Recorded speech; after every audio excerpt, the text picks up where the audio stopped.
I'm Peter Gelman of Palmerston Group Advisors. When one thinks about risk, it's worth making a distinction between short-term risk and long-term risk. These few minutes focus on short-term risk and what about it that's worth considering.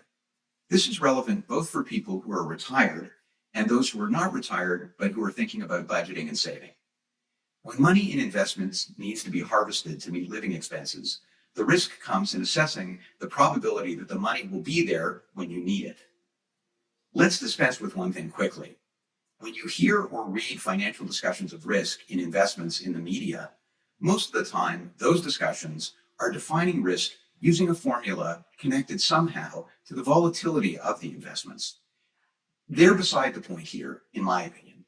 The problem with these formulas is that no one has ever produced a study conclusively correlating historical price volatility with future returns.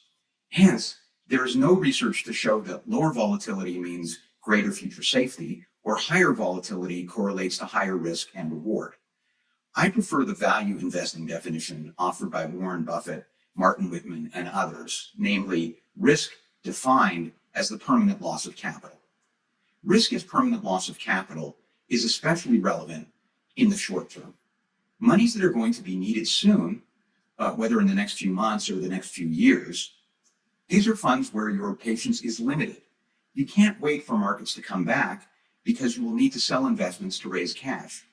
If you need to cash out, you don't want the pain of having to sell at a loss or at a bad time in the market.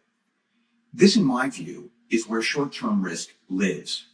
The key question is what kind of investments one must have to make sure, no matter what, that whether it's the financial crisis of 2008 or something like the coronavirus market in 2020, there's enough money accessible to sustain your quality of life.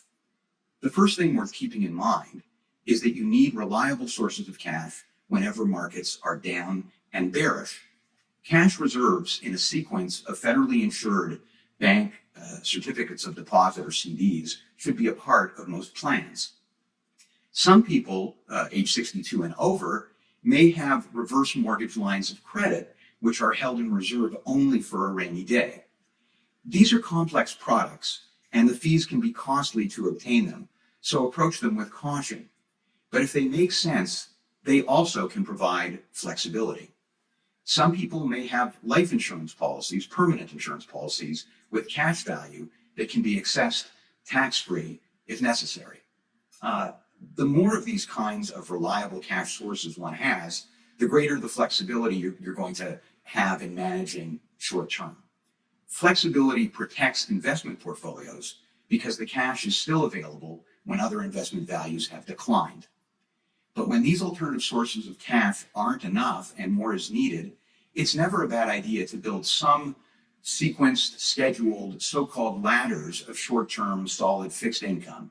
If you set up a plan where bonds and notes are regularly maturing and cash is becoming available for your use, you've gone a long way towards creating ample amounts of access to cash, sometimes called liquidity, and towards successfully managing short-term risk. And if you have a good plan in place for that short term, you're in great shape to invest the rest for the long term and in pursuit of higher returns.